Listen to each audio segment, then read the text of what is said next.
Betson lažybos. Nesaikingas lošimas gali sukelti priklausomybę. Sveiki visi, labai džiaugiamės, kad turim galimybę pakalbinti žmogų, kuris neabejotinai pretenduoja, o šiaip ką tam pretenduoja, turbūt toks ir yra geriausias Lietuvos praėjusio sezono krepšininkas, vertinant ir NBA, ir Eurolygą, ir visas kitas lygas, yra Ąžuolas Tubelis. Labas, Ąžuolai. Labą dieną. Malonu matyti, ačiū labai, kad radot laiko mums pakalbėti, tikrai neužimsim labai daug, na, tiek, kiek vidutiniškai praleidot Eurolygos ketvirtfinalyje su Fenerbahče. Daug tai ar mažai? Daug. Daug? Mažiau jį gali. Gerai, pabandysim. Šiaip tai buvo pusvalandis, irgi įspūdinga. Iškart po finalo Lietuvos krepšinio lygos minėjote, kad reikia šiek tiek laiko tikrai susivokti, susigaudyti su mintimis, pabūti, kad įsivertinti tą pašėlusį sezoną, turbūt pačio atžvilgiu su visom tom istorijom. Ar jau susigulėjo kažkiek mintis, ar galim paklausti, Ąžuolai, kaip vertina tą praėjusį sezoną, kuris, na, atrodytų šiaip ir jaunam žmogui turėtų būti kupinas iššūkių, Eurolyga, pirmi metai ir taip toliau, dar visi tie dalykai. Tai dabar, kai praėjo laiko, kaip vertinat? Gerai. Jau aišku, neužsimiršo, bet kaip čia pasakyti, jau praėjo nemažai laiko. Aš asmeniškai nuo krepšinio nelabai nutolau, vėl žaidžiu krepšinį, bet jeigu norit, kad įvertint, tai manau gerai ir visi tiek žaidėjai, manau, galvoja, kad visai neblogai pasirodėm, tiek treneriai baigiant vadovybę, tai nežinau, tikslai, man atrodo, buvo visai pasiekti ir visi liko patenkinti. Ar pats galėjote tikėtis tokio žaidimo? Gal mano klausimas labiau ir būtų toksai, kad nes ten ir tie statistiniai rodikliai, kas turbūt yra svarbu labai dideli, na, pusvalandis, vidurkis prieš Fenerbahče Eurolygos ketvirtfinalyje, na, ar to galima tikėtis, tarkim? Tai ne, aš pats net negalvojau, kad taip, iš karto, nežinau, įsijungsiu ir tai, nežinau, tiek treneris Tomas Masiulis parodė pasitikėjimą nuo pat pradžių. Tikėjo visas štabas apskritai, kad aš galiu, nežinau, turėti tą svarbią rolę ir padėti komandai laimėti. Tai manau, nuo pat pirmų rungtynių, nežinau, visą tą gavau. Nežinau, visas tas debiutas, pirmos varžybos Monake. Nežinau, viskas per vienas rungtynės atėjo man. Gavau ir pasitikėjimo, ir drąsos ir, nežinau, tie sprendimų prieimimai, aišku, čia galima dar tobulėti, visada bus tų klaidelių, bet stengiuosi atsisukti ir žiūrėti, ką netaip darau, bet ne visada šį sezoną gavos, nes turim labai gerus trenerius, asistentus, kurie gali tai padaryti už tave. Tai. O jeigu taip kalbėti apie visą tą Eurolygos sezoną, ar buvo tokios rungtynės, kur, na, labiausiai įstrigusios, tą gerąją prasme, galbūt yra ir kur prastąją, kur keikitės namie galvoja ten? Jo, tai apie tokį debiutinį, nežinau, tą krikštą vadinamą, nežinau, čia kaip kas gali pavadinti, tai su Zvezda, kai išvyko žaidėm, tai, tada, nežinau, irgi buvo vienas iš pirmų rungtynių, tai ir pajaučiau, kad čia Eurolyga, čia Eurolygos išvykos rungtynės. Jo, dar ten fanai spūdingi. Jo, tenai labai susivienyje. Kaip ir, nežinau, reikėjo to tikėtis, nes žiūrėdavau per televizorių Eurolygos, kiek galėjau rungtynių, tai tikrai tikėjau to, bet kad tai gyvai ir žaisti, tai tikrai buvo labai sunku. Nieko aš ten neįmečiau, neapsigyniau, ten iš vis labai prastas rungtynės man buvo ir nuo to jau tada, nežinau, nuo tų blogų rungtynių, nežinau, atsispyriau ir tai čia viskas daugmaž psichologija, kaip pats tu priimsi tos sunkius momentus, bet man viskas, nežinau, gavosi ir pavyko, kad aš stengiausi kilti viršų, manau, neblogai gavosi. Klausiausi visus jūsų interviu po Eurolygos rungtynių iš Žalgirio Rūbinės ir šiaip mes ir tarpusavį su kolegomis pasišnekam, jūsų tie atsakymai, jie tokie ir būna ar šiek tiek yra tenai kažkokio ir sarkazmo ir kažko, kaip nuskaityti Ąžuolo tą poker face'ą, kai jisai atsakinėja galbūt kitą kartą ir tokį klausimą, kuris, na, galbūt nėra labai geras klausimas. Tai jeigu nėra geras klausimas, tai nereikia jo ir atsakyti. Aišku, dabar nenoriu čia pasirodyti kaip koks Ronaldo, kur išsirenka, ką atsakinės, bet nežinau, tai jeigu nėra reikalo atsakyti, tikrai yra durnas klausimas, tai aš jo neatsakinėsiu. Ir čia visus gerbiu, visus, ką matau prieš save, manau, nežinau, ar kada buvo atsisakęs šį sezoną su Žalgiriu, kad po rungtynių pakalbėti, gal vieną kartą, kai buvo geresnių žaidėjų tą dieną, kurios galėjo šitą pakalbinti, nes mane kalbina kiekvieną kartą, nes aš ten prie įėjimo, paskui visi išsilaksto, aš vienas lieku, nes mėgėjęs esu pasėdėti po rungtynių. Bet grįžtant prie klausimo, tai ne, čia viskas natūraliai, gal yra ta maža, nežinau, humoro, ta dalelytė, bet tai nežinau visą gyvenimą, nei aš pats galiu save nuskaityti, nei mano mama, nei artimieji. Tai toks, nežinau, toks nuveido bruožai tokie gal ir labai daug man padeda ties to, nes praeitį iš vis vos nebijojau gal, nes turėjau mokykloje problemų, kai mikčiodavau. Tai paskui ten, nežinau, paima ten klasiokai, ten juokėsi. Aš bandau per pamokas, kai mokytoja liepia garsiai skaityti, aš negaliu paskui kokį ten eilėraštį padeklamuoti. Tai buvo sunkus tie laikai mano mokykloje, bet nežinau, nuskridęs į Ameriką, pramušiau. Ta anglų kalba padėjo labai.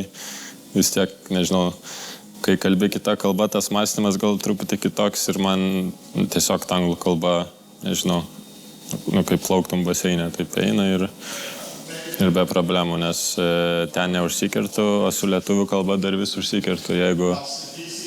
Jeigu dar jaudintis ten kažkur pradedu, tai iš vis nieko negaliu pasakyti, bet tai va, nežinau. Man tai šiaip, žinok, labai patiko, aš dažnai, visas mes rungtynės žiūrim, su Asta, kai tai pirmą kartą taip net susižvalgiam, galvojam, ką ta prasme, taip, wow, angliškai viskas taip išėjo apie, bet ne tik, kad šnekėt, bet dar ir turinio paduoti, tai čia irgi yra ta kita kalbėjimo meno pusė, tai tikrai puikiai, o dar kalbant apie tą kalbėjimą, žiniasklaidą ir taip toliau, kaip pavyko susitvarkyti su tuo spaudimu? Spaudimas buvo didžiulis. Ar turi Ąžuolas kokį patarimą, ar tiesiog tai yra nekreipti dėmesio, ar tu esi iš tų žmonių, kurie nekreipia dėmesio ir tiesiog daro savo darbą, nes retas, galbūt šiaip per visą savo patirtį aš nesu matęs, kad žmogus taip debiutuotų, taip susitvarkytų su tą įtampą spaudimu ir taip žaistų. Mes Gediminą Navicką darėm sporto dokumentiką, jis irgi pripažino, sako, aš taip nebūčiau susitvarkęs kaip jis. Tai klausimas, ar čia tiesiog žmogus neėma į plaučius, kaip sakoma, ir daro savo darbą, ar vis dėlto jisai turi kažkokį tą savo viduje, kažkokį dalyką, kuris va taip paimtų ir padėtų nusikratyti tos įtampos? Labai daug esu girdėjęs šitą klausimą. Taip, tikiu. Ir nelabai galiu atsakyti normaliai, nes tas posakis yra I don't care angliškai, man neįdomu, man nesvarbu. Tai šitą aš darau vos ne visą gyvenimą. Ir kartais, nežinau, ne į naudą man tas išeina, nes tenai einant nuo šeimininių reikalų, nežinau, iki aikštelės ir panašiai, bet žodžiu, tai man šitas, man nesvarbu, man neįdomu realiai, ir padėjo nekreipti į visą šitą dėmesio, tiesiog atsijungiau nuo to ir, nežinau, tai kaip ir minėjau prieš sezoną ir kad eisiu į aikštelę ir nurodysiu darbą.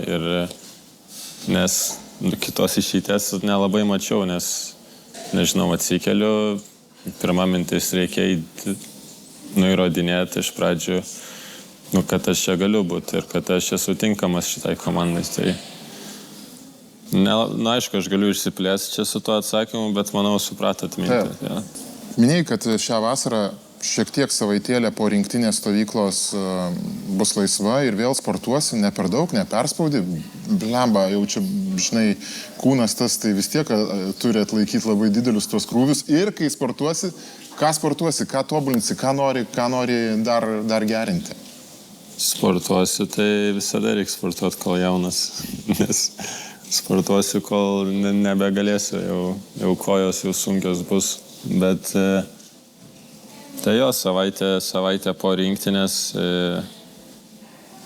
Žalgirio treneris Justas pasakė, be jokio kamulio geriau, be nieko, pamiršta apie tai, nes vis tiek aš čia jau nemažai varau non-stopu. Ir nežinau, labai daugeliui, manau, krepšininkų, taip ir man, kad aš jau gaunu 2 laisvas dienas, jau kai nieko nedarau. Man jau galvoju, lyg aš kažką praleidau, nesuspėjau, nes nemušinėjau kamulio, nemėčiau salėje kamulio. Tai bus įdomu, nes nedažnas atvejis dabar mano karjera iki šiol, kai aš turiu vos ne visą mėnesį laisvą. Tai net nežinau pats, ką su savim darysiu, kur važiuosiu ar skrysiu, bet planas yra į Ameriką, tenai kažkur kažką, nežinau, pagulėti ir paskui pasportuoti. Tai nėra, kad ten jau sportuot, kad ten, jau, nežinau, arsi toje aikštelėje vienas, bet... Palaikyti formą, ne? Palaikyti formą, įeiti po truputį, manau, į formą ne viską iš karto, kad nedaug dievė kažkas ten, nežinau, atsitiktų. Tai toks ir planas. Ir paskui 10 dieną, man atrodo, sakė, renkasi vėl čia su rinktinė. Tai. Jonas Valančiūnas sprogdina internetą, Ąžuolai. Kaip tu pats sutikai tą žinią, kad, porininkas starto 5 Jonas Valančiūnas Kauno Žalgiryje? Jau startais? Tai jūs labai greitai. Aš abejoju, ar startas. Ar jūs čia cituojat, ar jūs jau žinot, kad jis eis? Aš tai nežinau, ar čia dar oficialiai viskas. Jo, tai nėra oficialu, iš tikrųjų, taip. Tai žinot, patys Joną, jis mums tiesiai šviesiai nieko dabar nepasakys. Kaip ir suprantama, kiekvienas krepšininkas nieko nepasakys, kol nėra viskas oficialiai, bet man pats malonumas čia su juo žaisti rinktinėje, einam į 1-5 ir... Nežinau, aš jo ieškau, nes jisai toks galingas, toks stiprus po krepšiu, kad ten niekam nelabai yra šansų jį sustabdyti. Ir manau, visi tą žinot, bet tiesiog, manau, Lietuvai, kaip sakėt, jeigu jau sprogdina internetą, tai tiesiog yra, nežinau, ir gražu, ir malonu, ir labai visi laukia, jeigu tai realu. Ir visi būtų tiesiog labai patenkinti, kai toks, nežinau, monstras, garvežys atvažiuoja į Kauną. Tai, manau, visi bus patenkinti, jeigu tai įvyks ir aš irgi prisidėsiu prie tų, kuris irgi bus patenkintas. Pačio ar ilgai vyko dėrybos su Kauno Žalgiriu, kad pratęsti tą kontraktą? Tai buvo, prisipažinsiu, ir man pačiam asmeniškai viena turbūt įspūdingiausių, geriausių žinių, nes dar norėjosi Ąžuolą pamatyti jo tą progresą įspūdingą čionais Lietuvoje, o pačiam kaip tas sprendimas, ar jis buvo lengvas, kiek jisai truko ir taip toliau? Neilgai, kažkaip.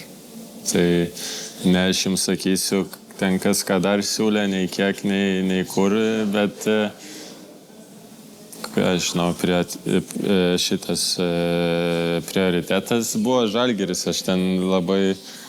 Nežinau, nesimėčiau, ten labiau agentas ten viską dirbo, aš tiesiog ten pasiklausiau kaip kas ir uždėjau parašą, jei taip atvirai, nes man minėjau, kad viskas yra Kaune, man yra vieta tobulėti, nežinau, trenerių štabas, vadovybė manim tikė, su manim kalbėjo ir tik į priekį, Belieka eiti salę ir tobulėti, daugiau nelabai ko prisikabinti gali. Atleisk, Ąžuolai, čia gali būti tas kvailas klausimas, į kurį tu drąsiai gali pasakyti kvailas klausimas ir neatsakinėsi, bet o tavo pirmas pasirašymas su Kauno Žalgiriu, Chebra čia yra kalbėję, kad toksai buvo keistesnis ir galbūt netikėtas ir galbūt paskutinė akimirka. Ar tavo atsiradimas į Kauno Žalgiryje, kaip jisai įvyko apskritai? Kaip įvyko, tai pasirašiau sutartį ir žaidžiau Žalgirį. Pirma klausimo dalis tai yra labai konfidencialu ir dėja jums negaliu jums pateikti šito atsakymą. Bet, prašau, tęskit. Gerai, viskas tvarkoja. Esu didelis NBA fanas ir labai norisi tavęs paklausti. Dominavai ir toje Arizonoje, tenai viskas puikiai į naujokų biržą ir ten taip nesusiklostė. Kur buvo padarytos klaidos, o galbūt kažkoks likimas, galbūt kažkokia trauma tą užkirto kelią, nes NCAA turbūt buvo vis tiek kaip ta vieta, tramplinas į NBA projektuota. Nelabai, aš žiūrėjau labai daug į priekį, man, nežinau, visus metus, ką praleidau Arizonos universitete, man labai patiko, aš, nežinau, mėgavaus tuo, nežinau, kompanija gera, visi žmonės geri, nori tau tik gero ir tobulėjau. Ir galų gale buvo jau tie skaičiai užfiksuoti, kad, manau, buvo pats laikas pasibandyti save naujokų biržai. Bet ten ta naujokų birža, kaip praėjo, tai ten irgi labai paslaptinga, negaliu jums sakyti, nes buvo visokių variantų. Ir čia agentas, jeigu pasikalbinsit, jį gali jums pasakyti, nes aš nenoriu to pradėti. Bet tiesiog, nežinau, gavau dvišalį kontraktą su Filadelfija ir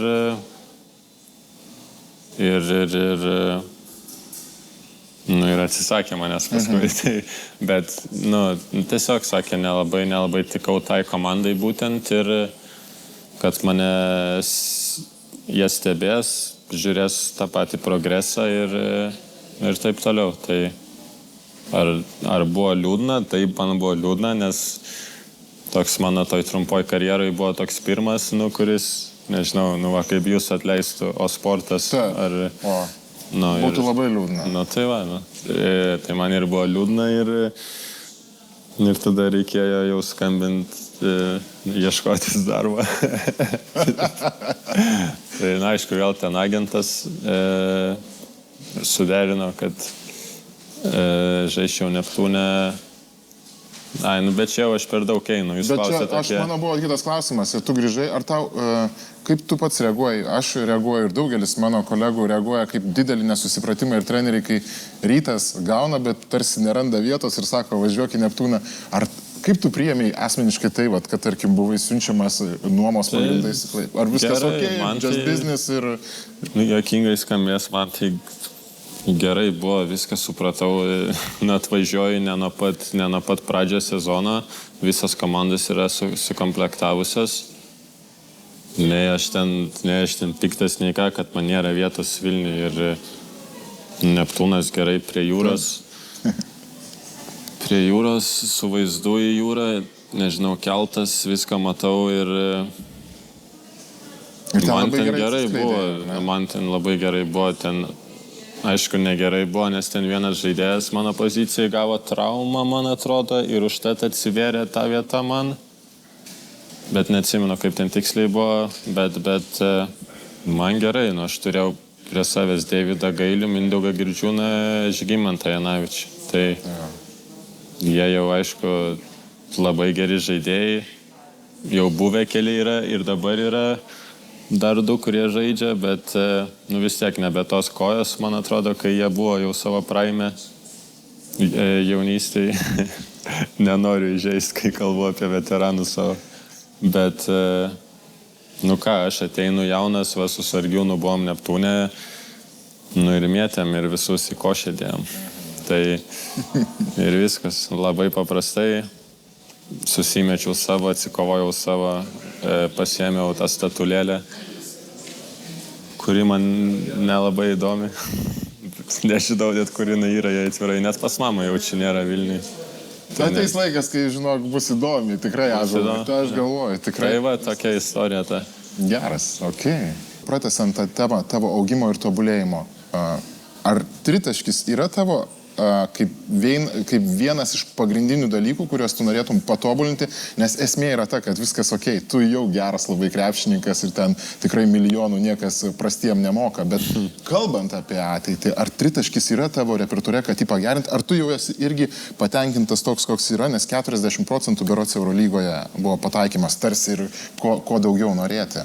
Taip, tai manau tik tritaškis, gal, nežinau, kažkur šone gal galėčiau pasigerinti, nežinau, prasiveržimą į dešinę, užsipaigimą su dešinė ranka, nuo 2 kojų sustojimai. Nu, tokios jau labai jau mini, bet to, ko reikia, tai metimą Eurolygoje. Aš noriu būti 4, noriu būti plečiantis.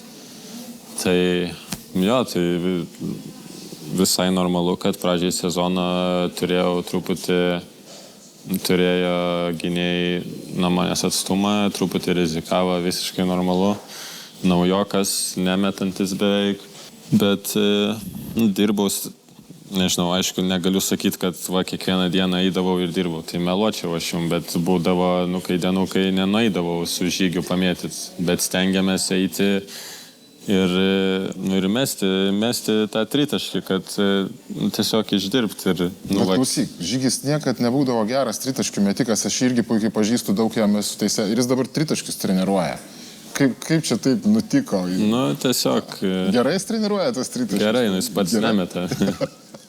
Bet, paduoda kamuolį, nežinau, tiek vokaliai, kažką pasako ir panašiai užveda, nežinau, neužveda, bet, ir viskas, eini, nežinau, kuo daugiau meti, tuo daugiau, reikia tą palaikyti, tą consistency. Ir tiesiog, nežinau, ėjom, mėtėm, iš visokių situacijų ir panašiai. Ir yra tas 40%, bet dabar visi apie tą procentą jau visi galvoja, kad aš čia metikas. Taip nebus, nes iš kokių situacijų aš pataikydavau, tai mesdavau, kai esu laisvas. Ir, nežinau, žiūrėdamas į savo tos klipus, kai metu tritaškius ir pataikau, tai, ne tik aš, yra dar keli žmonės sakė, kad, reikia dar labiau dirbti, reikia, kai pagauni, jei nori būti metikas, jau kai pagauni, turi net negalvojęs mest ir panašiai. Tokios mini smulkmenos. Bet žinai, kai mes tave žiūrim labai daug, vis tiek tu žiūri ir tu žinai, jau pažįsti tą žmogų, kaip jisai žaidžia. Kartais atrodydavo, kad tu mini sekundę galbūt sudvėjoji, mes, bet staigiai ir paleidai, paskiau vis tiek.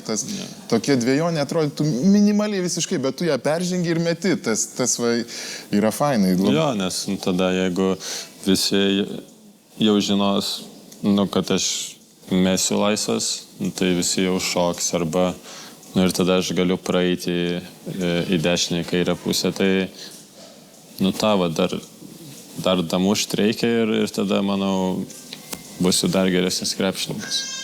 Tu nekartą esi sakęs, kur treneris pastatys ten ir žaisiu, kad tik tai būčiau naudingas ir taip toliau, viskas yra labai teisinga, bet vis tiek tavo turbūt, ir tu tarsi ir pasakėjau, dabar atsakėjai tą klausimą, ar 4 ar 5, nes tave stato dažnai tuo 5 ir kai Žalgiryje buvo mažiau aukštų žmonių apskritai, bet tavo pačio yra ta prigimtis būti, žinai, kur tu galbūt geriausiai jauties ir gali duoti daugiausia, yra 4 pozicija. Prieš 5 metus jau klausėt šito. Visi, ar 4 ar 5. Tai niekas nepasakė, 4. Galim užfiksuoti. Bet gal ir keista, bet man visada bus čia ramiau, jeigu treneris, nežinau, kaip pasakys, taip ir ten ir stovėsiu ir geriau ten gerai žaisiu, negu aš pats ateisiu ir pasakysiu treneriui, aš čia tik tai ir negaliu taip. Kažkaip man kaip žmogui, nežinau, gal aš ir turiu jau kažkokį tą statusą jau vadinamą, kad aš galiu eiti ir, nežinau, ir prašyti, kad, čia man reikia už šito, kad aš išsimešiu. Gal, bet nereik man šito. Aš noriu žaisti, kaip aš dabar žaidžiu ir manau, visai neblogai pavyksta tiek komandai, tiek man, tai taip ir reikia toliau. Labai patiko tavo svajonė ir noras, kad pasirūpint, kad mamai dirbti daugiau nereikėtų, tai ar po šito kontrakto jau pavyko tą svajonę, ar dar reikia ant ribos, ar dar reikia šiek tiek? Tai čia ne nuo manęs priklauso, čia nuo žmogaus, kuris dirba 2 darbus ir nenori palikti tų darbų, nes tiek laiko, man atrodo, tiek laiko yra įdėta į tuos darbus, kad sunku tiesiog išeiti ir sakyti, aš nieko nebedirbsiu, tai puikiai suprantu mamą ir kada norės, tada išeis. Aš aš ten privešiu, ten kiek reikia. Brolis, nes į Arizoną kartu su broliu iškeliavote ir kuo užsiema brolis, ką jisai veikia, irgi labai įdomu vis tiek, juk krepšinio šeima.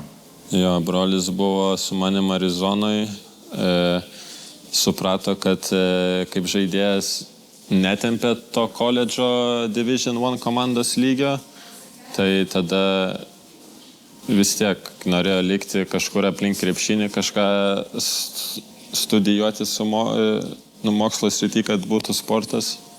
Ir tai tiesiog neįsivaizduoju, ką ten jis pasibaigė, bet pasibaigė Arizoną bakalaurą.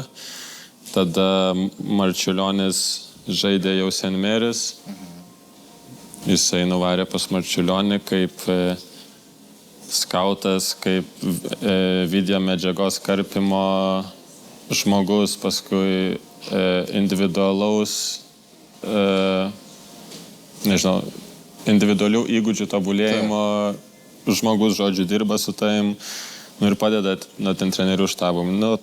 Tai toks aplinkui dar nežino, būtent tos srities, ar jis nori būti skautas, ar nori būti treneris, ar video žmogus ir panašiai. Tai ties to dabar dirba ir... Bet labai arti krepšinio, ar ne? Labai arti, jo. Ir dabar jis baigė St. Mary's magistrą, dabar dar vieną magistrą pradės su Arizona State. Tai yra priešininkų komanda nuo paprastos Arizonas ir yra Arizona State. Tai nuėjo tenai, nes tenai yra Paulius Murauskas, Jokūbas Rudaitis ir tai juos ten kuruoja, jam padeda, dirba ofise, bus atsakingas už labai daug dalykų, tai super. Jei viskas gerai, jis tenai ir liksta Amerikoje ir gerai, man atrodo, moka ten tiem žmonėm, tai tik į priekį. Super. Esi rinktinės stovykloje, čia matėm tuos aš šiek tiek juos praleidau ten, su Matu Buzeliu ten nematė ir taip toliau, nebuvau visai įsigilinęs, bet akivaizdu, dabar jau tu matai jį, kaip atrodo tas talentas šiandien rinktinės stovykloje. Tai ar yra to talento? Yra, jo, biški. Bet, žaidėjas, manau, nuo mūsų tų lietuvių, išsiskiria tikrai, yra lengvas, taip atrodo iš šono lengvas, lengvai kyla, deda kamuolį iš viršaus, gerai meta, po driblingo, po pagavimo tikrai matosi, kad labai darbštus, labai daug dirba su treneriais individualiai. Toks jausmas, kad žmogus nesilisi vasarom, nes tikrai viskas labai kruopščiai yra išdirbta. Aišku, yra kur tobulėt. Vis tiek dabar tas europinis krepšinis jiem yra nauja, bet manau, kiek dabar turėjom tų treniruočių, tai puikiai su tuo tvarkosi, nežinau, jokio spaudimo, nieko, jeigu kas neaišku pasiklausė, labai klausosi, tai manau viskas bus gerai, tikrai labai daug talento, čia juokavau aišku, bet įspūdingo lygio žaidėjas, tai tikrai turime būti nedėkingi, bet... Ir dėkingi. Ir laimingi, ir bandyti išsaugoti tokius, nežinau, 1 iš 100 talentus. Ja. Paskutinis mano klausimas, kurį šiek tiek atsuksime atgal, nepaklausau, bet labai noriu, nes NBA man visada įdomu. Ar tavo tikslas yra NBA lygą sugrįžti į tenai?